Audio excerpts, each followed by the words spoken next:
Bonjour à tous, on se retrouve pour faire une petite vidéo unboxing du nouveau cube Moyu Huameng YS3M. Alors c'est un cube que j'attendais parce que j'avais envie de voir. Mon main c'est le Tornado V3 Pioneer et j'ai longtemps été sur GAN. Mais en ce qui concerne tout ce qui est 4x4 et au-delà, je tourne sur du Moyu. Donc Laosu en 4x4, Laosu en 5x5, Laofu ou Laosu, je sais plus trop, en 7x7. Et après 9x9 et 11x11, j'ai des Moyu Meilong. Mais sur les 3x3, ils n'ont jamais réussi à trop me convaincre Moyu. Donc on va voir si ce nouveau Huameng y arrive. Donc à savoir qu'il a été désigné par Yushengdu. Donc pour ceux qui ne connaissent pas Yushengdu, parce qu'on parle beaucoup de Max Park et de Taimon Kolaczynski, mais on parle assez rarement, moins souvent, de Yushengdu, qui est le détenteur du record du monde officiel avec un 3 secondes 47. Ce Moyu Huameng est sorti en 3 versions. Une version magnétique simple avec des ressorts, une version magnétique maglev, donc la compression des vis se fait avec des aimants, et une version maglev avec un système de balles à l'intérieur qu'ils appellent Balcor. C'est celui que j'ai pris moi, pour une raison bien simple, car sur le système Balcor, on le voit ici, il y a un système d'aimants sur les coins qui est relié au corps. Et je pense, à mon sens aujourd'hui, avoir des corps magnétiques, ça fait vraiment toute la différence. Donc c'est pour ça que personnellement, j'avais pas trop envie de tester les autres versions qui n'avaient pas ce corps magnétique. Allez, donc je l'ouvre devant vous. Ce cube, je l'ai acheté hier à Atoucube. J'ai la chance de travailler pas loin de la boutique. Pour l'instant, c'est pas la peine de le chercher ailleurs. Il n'y a que Atoucube qui l'a. Thierry d'Atoucube fait un super travail avec ses fournisseurs. Et généralement, il est toujours livré avant tout le monde. La boîte, rien à redire. Elle est jolie, mais rien de particulier, hein. Il y a un petit truc, moi, que j'apprécie, c'est cette petite encoche. Parce que des fois, sur les boîtes, elles y sont pas. Et quand on a le cube dedans, en faisant ça, il tombe facilement. Mais quand on n'a plus de cube dedans, des fois, on se retrouve un peu en galère pour réussir à les ouvrir. Donc là, je trouve que c'est pas mal. Voilà. Donc, on tombe sur une petite carte de Yushengdu, qui est le détenteur du record du monde. Bon, c'est joli, il y a un petit flash code, un petit QR code, je ne sais pas trop à quoi il sert, je regarderai plus tard. Là, nous avons le cube, c'est ce qui nous intéresse, mais on va regarder après. Déjà, on note qu'on n'est plus sur la fameuse boîte bleue qu'on a d'habitude dans tous les Moyu. Une boîte blanche. Et dedans, qu'est-ce qu'on a? Ouais, alors ça, je vais en parler tout à l'heure. Un petit guide explicatif du réglage, une petite notice pour apprendre à terminer un Rubik's Cube et le remonter et tout ça. Voilà, les outils, le fameux tournevis Moyu. Alors je sais pas vous, mais là c'est les 50 Moyu que j'utilise pour ma classe, donc autant vous dire que des tournevis comme ça, j'en ai un peu beaucoup. Ça c'est un système pour régler les compressions quand on démonte entièrement son Rubik's Cube. Je sais pas avec le Balcor si on va pouvoir s'en servir, mais c'est un truc assez utile quand même à avoir. Et là, le système, hop, qu'on met pour pouvoir régler notre cube. Je regarderai un peu mieux, et dans un premier temps, on va regarder, et ensuite, je vais vous montrer comment je le lubrifie et comment ça se règle. Alors, la boîte à ouvrir, est-ce qu'il y a du plastique? Un peu galère. Donc, ah, je vais pas réussir à l'ouvrir. Ah, je vais pas la casser quand même. Je pense que la boîte bloque un peu parce qu'il y a le plastique dedans et ça doit être un peu tout compressé. On note qu'ils ont fait un petit effort sur la boîte quand même. On n'est pas encore sur la qualité de boîte d'un GAN, hein. Alors ça c'est la boîte du GAN 13 Kunlun. Où dedans j'ai mis mon GAN 13. Franchement, GAN, là-dessus, ils sont quand même nettement au-dessus, hein, en packaging. On note aussi là que dans le packaging du Moyu, il n'y a pas de petite pochette pour les cubes. Mais j'ai oublié de vous dire, hein, c'est un cube qui sort à 23,90 € si mes souvenirs sont bons. Donc, Franchement, vu le prix du cube, on peut se passer un peu de packaging. La boîte, je trouve ça quand même hyper important. Moi, j'utilise tout le temps des boîtes. La boîte du Tornado, je la trouve aussi un petit peu décevante comparée au GAN. Le problème, c'est que la tranche peut bouger un peu comme ça dedans. Et le cube bouge un peu. Voilà. Allez, donc on est là pour regarder ce cube.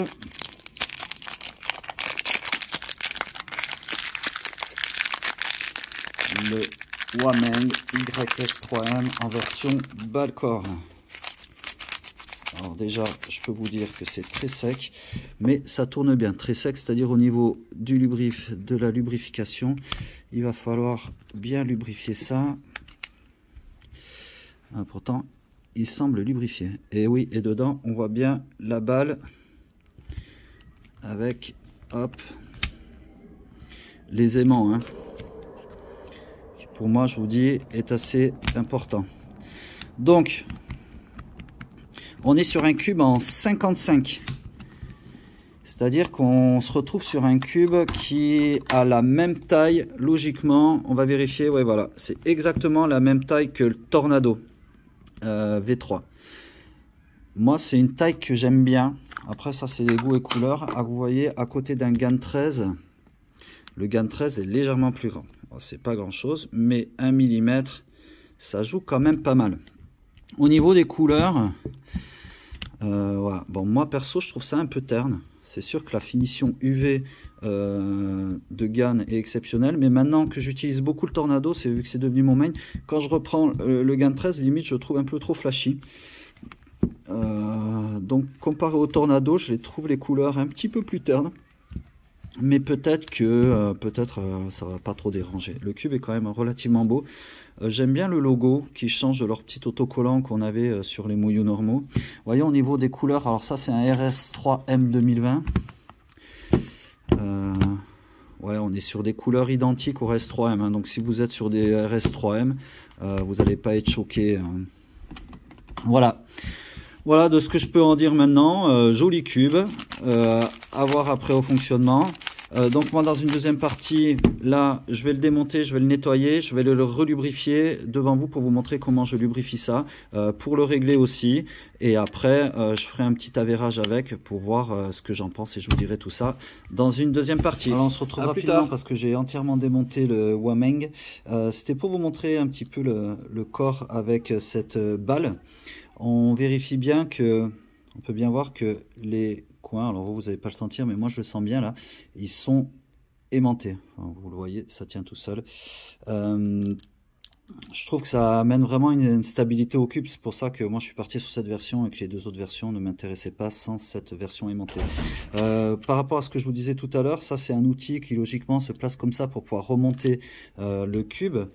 Sur la notice, il explique bien comme ça, là on le voit. Oui. On le met entre deux centres, ça permet de mettre vraiment la même distance entre les deux, au niveau de l'axe, entre les deux pièces, les deux centres opposés. Seulement là, ils l'ont mis, mais avec la balle, ça servira à rien parce que je pense qu'on va pas pouvoir s'en servir.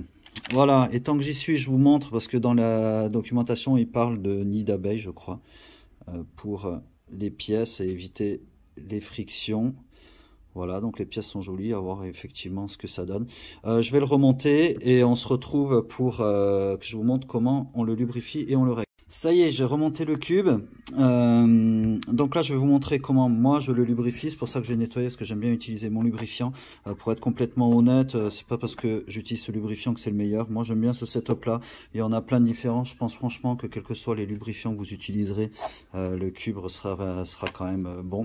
Moi, j'utilise la gamme Angstrom, Gravitas et Dignitas. Je sais jamais lequel est lequel. Et pour finir, je mets du DNM37. Je mettrai en description les liens. Si jamais vous voulez essayer. Alors on commence par le Angstrom qui est un petit peu gras, je sais pas comment il s'appelle. C'est fourni avec un petit truc comme ça. Alors j'en prends vraiment pas beaucoup, hein. Généralement, hein. J'en prends vraiment pas beaucoup. Et celui-là, je viens badigeonner une arête avec.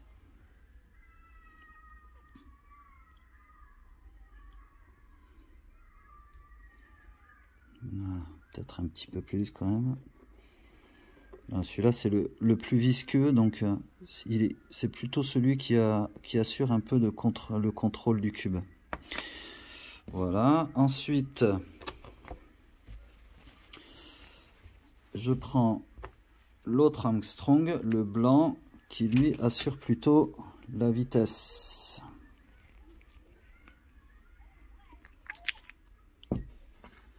Attention, parce que celui-là, il est beaucoup plus liquide, hein. Hop, et celui-là, moi, je le mets sur le coin. Alors, c'est pas parce que je le fais que c'est comme ça qu'il faut forcément faire, et que c'est la meilleure technique pour le faire, je sais pas trop. Mais moi, j'aime bien faire comme ça sur mes cubes. Voilà. Ok. Donc une fois que j'ai fait ça, je referme ma boîte pour éviter de faire des bêtises. Et je remets mes pièces.